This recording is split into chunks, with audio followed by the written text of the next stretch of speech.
CTV News with Caroline Van Vlartigan. Good evening. Montreal's police chief faced questions tonight about racism by his officers. Station 29 in Montreal North has been at the center of a scandal since June. That's when the chief himself came forward with allegations of racism against several members of a patrol unit. And tonight the chief met the community's concerns. The meeting was at times tense, with weeks of anger over these allegations spilling over in moments. What is it that makes the white man think that he is more important than the black man? À quand, Monsieur Daguerre et autres, à quand l'éradication complète du racisme systémique au sein du SPVM? Nous sommes toutes et tous fatigués. Merci pour votre question. This was the first opportunity for the public to ask pointed questions directly to Montreal Police Chief Fadi Daguerre since the allegations came to light in June, including that officers allegedly cut off dreadlocks and kept them as a perverse trophy. Daguerre says a third officer has now also been suspended and a second file has been sent to the prosecutor's office. In response, Daguerre says the police have taken unprecedented steps to dismantle the team responsible and are continuing to investigate. But something that came up a lot tonight during the questions from the public is that complaints about Station 39 go back a long time. We have SPVM statistics going back as far as 17 years showing concerns.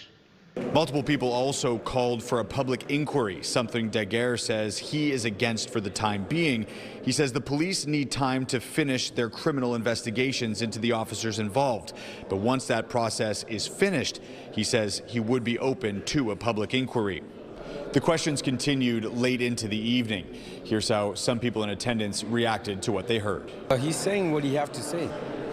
I'm going to reset again. The question is us, the people. We the one who's going to have to make the system change. It's a scandal. It's like absolute abomination. There's a lot of people here who are incredibly justified in their anger, both through direct and indirect experiences. The racism is still going on. Police officers still being arrogant and still be disrespectful. He's saying he took 16 police officers out, but there's still more than 16 officers that needs to be out of that.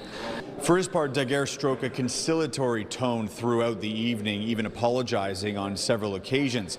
He says the SPVM is trying to change its culture, but he's asking for time and patience. Matt Gilmore, CTV News. Montreal police are investigating a possible stabbing tonight. They were called to Du Bouillon Street near René Lévesque at around 6 p.m. for an injured man. A 36-year-old man suffered serious injuries in the upper body and was listed in serious condition. Police will check surveillance cameras in the area.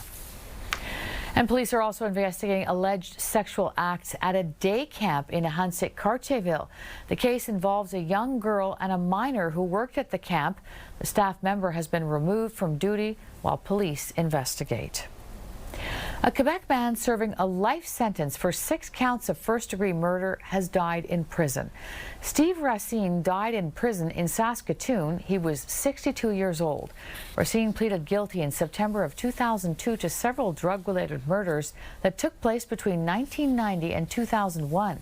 He was arrested in Trois-Rivières in June of 2002. McDonald's launched new Energizer drinks as part of their meals on Tuesday, but not in Quebec.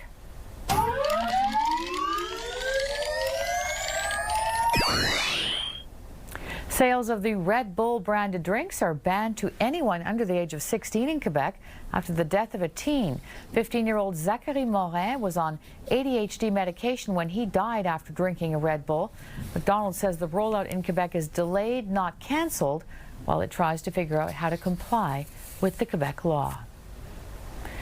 A second cat has been found in the Montérégie with rabies, and 3 people in Saint-Anicette are now being treated because they came in contact with the animal.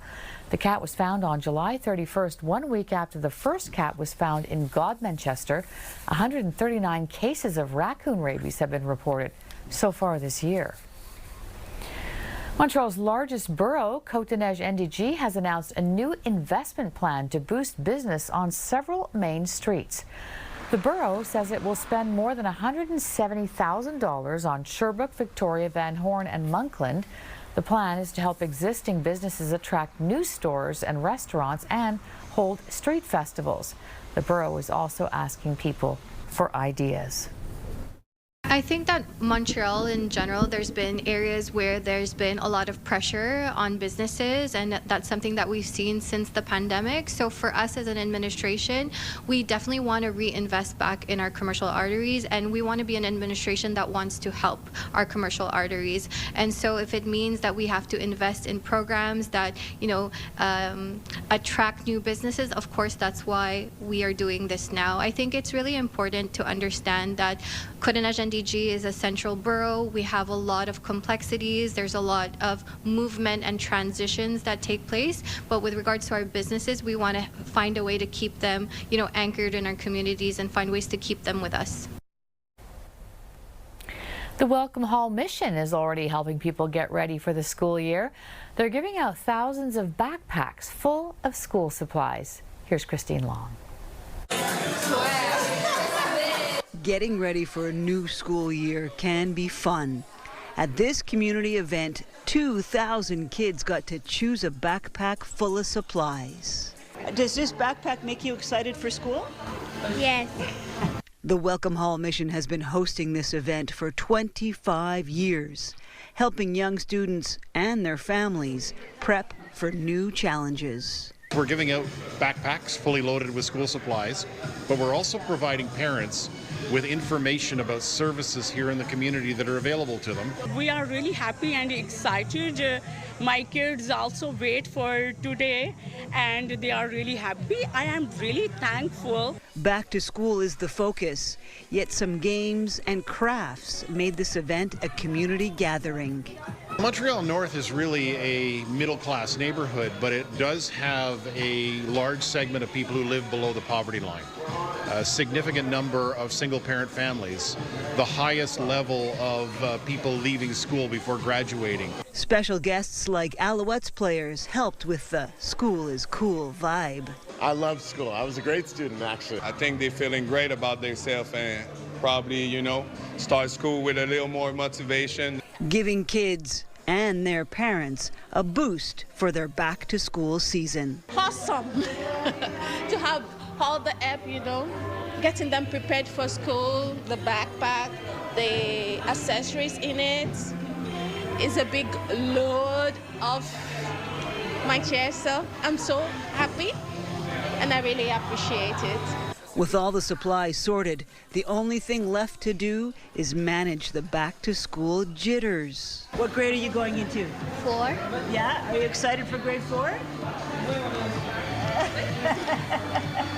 Christine Long, CTV News.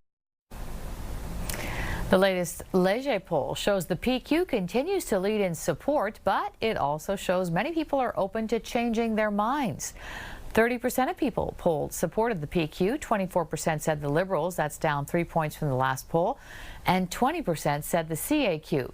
The Quebec Conservative Party is polling at 13%, and Quebec Solidaire is up slightly to 11%, but almost 1 in 2 people, 49%, said they could change their minds before the election on October 5th. Meanwhile, the leader of the PQ has written an open letter to English-speaking Quebecers. In the National Post, Paul Saint-Pierre Plamondon blames the CAQ and the federal Liberals for mismanagement and, quote, unlimited immigration. He says the PQ will offer a well-run government that will protect the rights of the English minority. Montreal City Councillor Leslie Roberts responded to that, saying separatist leaders often fail to recognize English-speaking Quebecers were partners in building the province. Well, the fight against homelessness would be a top priority in a Quebec Solidaire government, and the party's spokesperson says if elected, a super minister would be appointed to handle that file. Ruba Gazal was in the riding of Saint-Marie-Saint-Jacques today. She says the Montreal riding is the epicenter of homelessness crisis, and she says a Quebec Solidaire homeless minister would help by coordinating with other ministries such as health and social services, housing, and justice. this is what Quebec Solidaire will put in place, and because we will have other important action that we will announce during the electoral campaign, but to be able to have an efficient way to act and to listen to all the organizations who are the experts of this issue. A super minister will have the power, will have the money, will have also the ear of the Premier. This is very important to be a priority to act and to resolve the problem. Well, 40 years after they won the Stanley Cup, members of the 1986 Montreal Canadiens reunited for a round of golf today. Chris Chelios, Patrick Roy, Mats Naslund and others took part in the 7th annual Serge Savard Invitational Golf Tournament.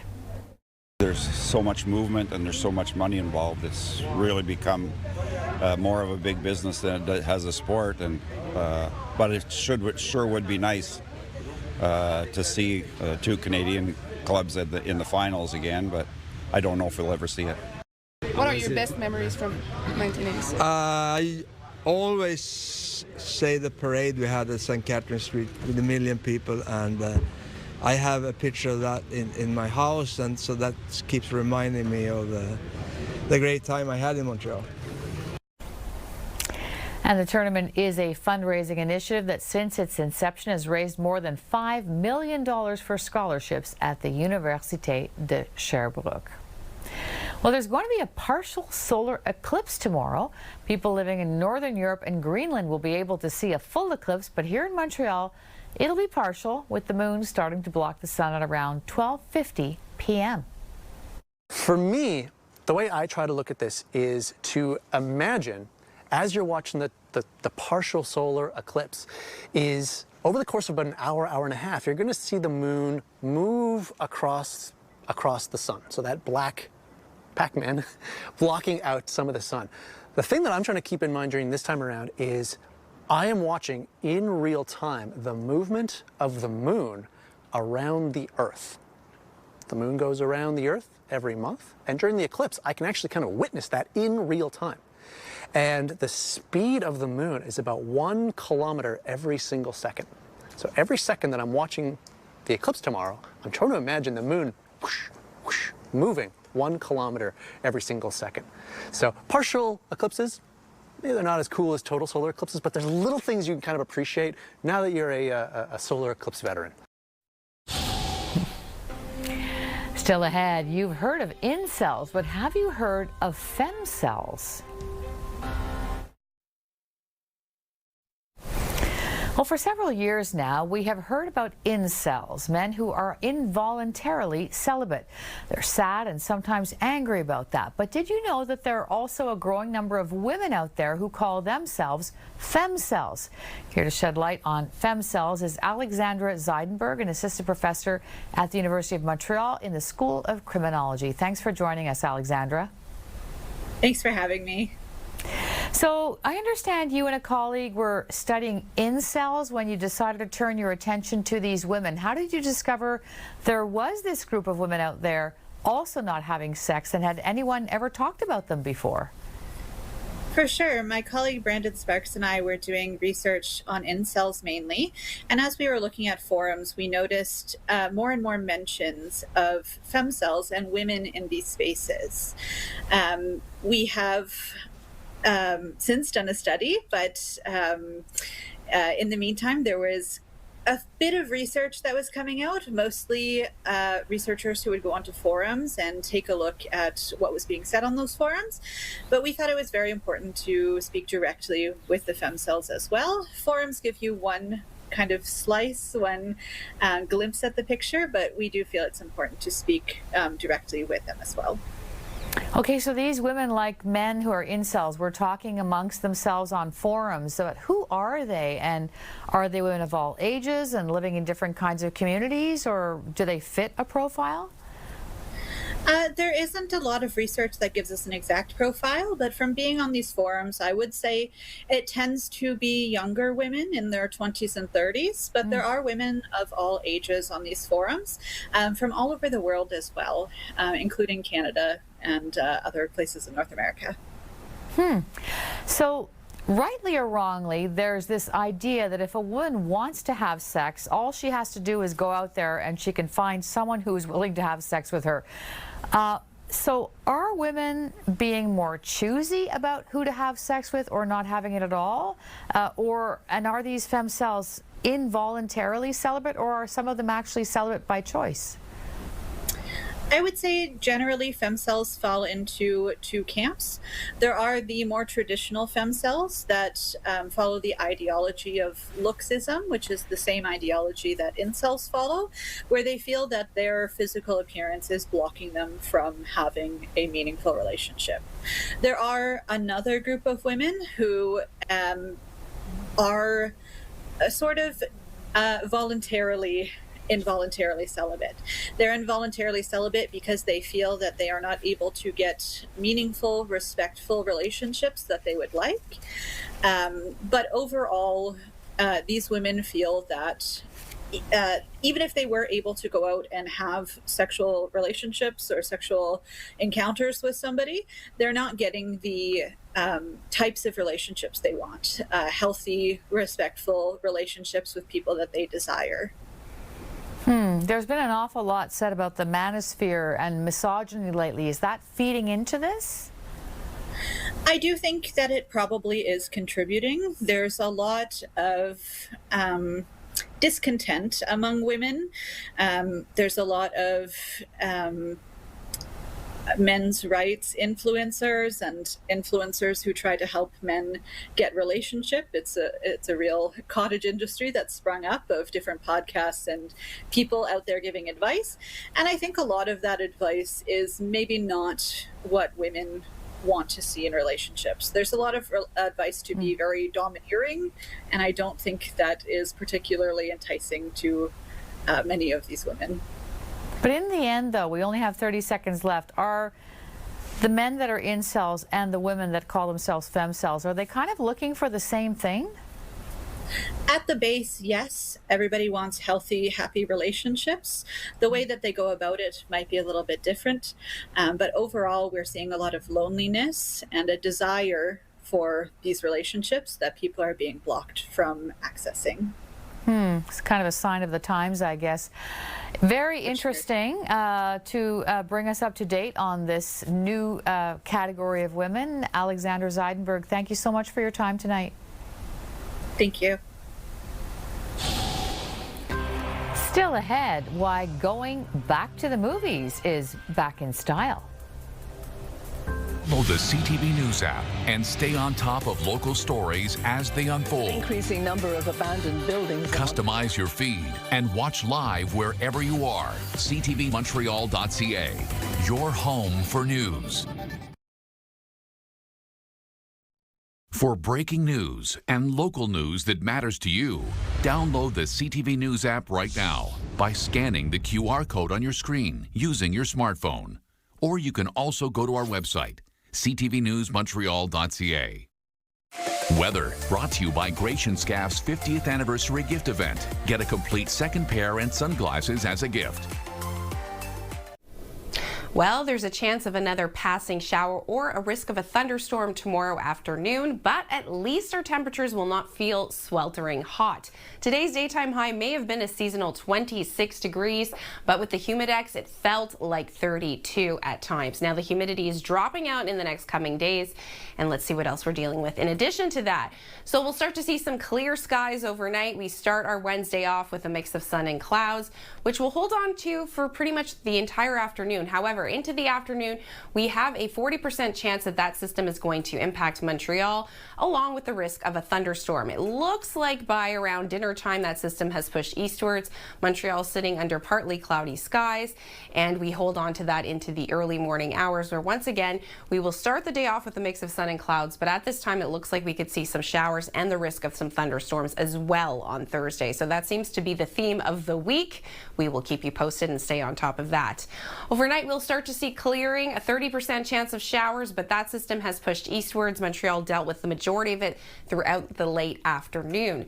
17 is our overnight low. We start the day off at 18 degrees with a mix of sun and clouds, expecting to hit a daytime high of 24. Looks like we could see around 3 millimeters of rain or thunderstorms in the afternoon if that system does in fact impact Montreal, which the futurecast does imply that it will. So something to consider when you're getting ready for tomorrow.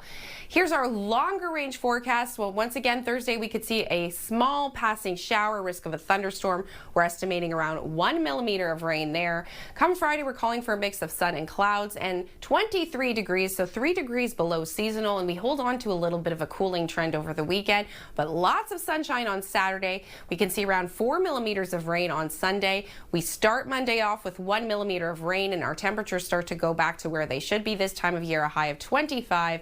And next Tuesday, we're calling for 26 degrees and a mix of sun and clouds. Well, movie theaters are seeing records at the box office this summer, so why are people going back to the movies? Here's Heather Wright. I'm Spider-Man. Summer blockbusters are shattering records. Spider-Man broke the North American record for an opening weekend, bringing in $360 million US at the box office. While Christopher Nolan's epic The Odyssey has officially become the highest-grossing IMAX release of all time. The two films giving a boost to movie theaters. It's better if you go to the cinema because there's so many people there, like you can feel the emotions through the other audience as well. The North American box office has officially topped $4 billion this summer, according to analytics company Rentrack. The summer season is crucial for theaters, typically representing about 40% of the annual box office. What is it about the big blockbusters that you at least want to see them in the theater? I don't really know. It's just like more exciting. This is just the second time post-COVID-19 pandemic that North American summer box office numbers have hit the $4 billion mark. It's a benchmark that was routinely hit pre-pandemic.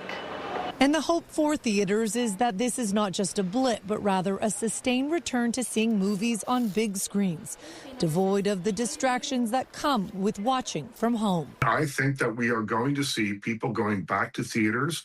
I think that it in some way may depend on what movies get released, but there's all these like little ones coming out of left field that are really grabbing people's attention. And with a few weeks still to go until the Labor Day long weekend closes out the summer movie season, insiders say it's quite likely that this summer is the most profitable one for the movie industry since 2019. Well, before built-in obsolescence, some appliances were just made to last. Here's Pat Foran on a contest to find an area's oldest air conditioner. This old air conditioner is being removed from a home in Pickering, even though it's still running. Buttons Heating and Air Conditioning had a contest to find the oldest working air conditioner in Durham region. And this unit, made by a company called Fetters, was still going strong. Was it still blowing cold air? It was. I came here last week to do the confirmation. It was working and it was cooling the house very well. Nigel Charlton says there were more than 100 entries in the contest, which included working air conditioners that were 41, 43, and 44 years old. But this model was the oldest working unit at 52. Look after it, keep it clean. It'll look after you. 95-year-old Lois Kemp remembers getting the air conditioner in 1974. I was just a teenager when it was installed. Steve Kemp says he remembers when the family got the air conditioner and says over 52 years he doesn't recall it breaking down, not even once. It's been there since 74, and like every year we've maintained it, we've cleared it, we've covered it in the winter. We've always cleaned it in the spring, make sure it's running top notch. Winning the contest means Lois will get a brand new Daikin air conditioner. Charlton says it will be more efficient and save her money. Yes, it's been running for 52 years, but if anything happened, she wouldn't be able to fix it. But she's got a brand new one that's more efficient. It's going to be quieter and far less taxing on her energy bill. This past winter, the company had a contest for the oldest working furnace. The winner came in at 69 years old. I don't recall us ever having any troubles whatsoever. Not one. With the new air conditioner in place, Lois is optimistic that it will last for many years to come. Well, I hope so. Pat Foran, CTV News. That looks at it all. And that wraps it up for us tonight. For the latest news, you can listen to the Andrew Carter Morning Show at 5 on CJ 800. And of course, you can always head to ctvnewsmontreal.ca for extended coverage. Thanks for staying up late with us tonight. Hope you're keeping cool, and we'll see you again soon. Take care. Bye.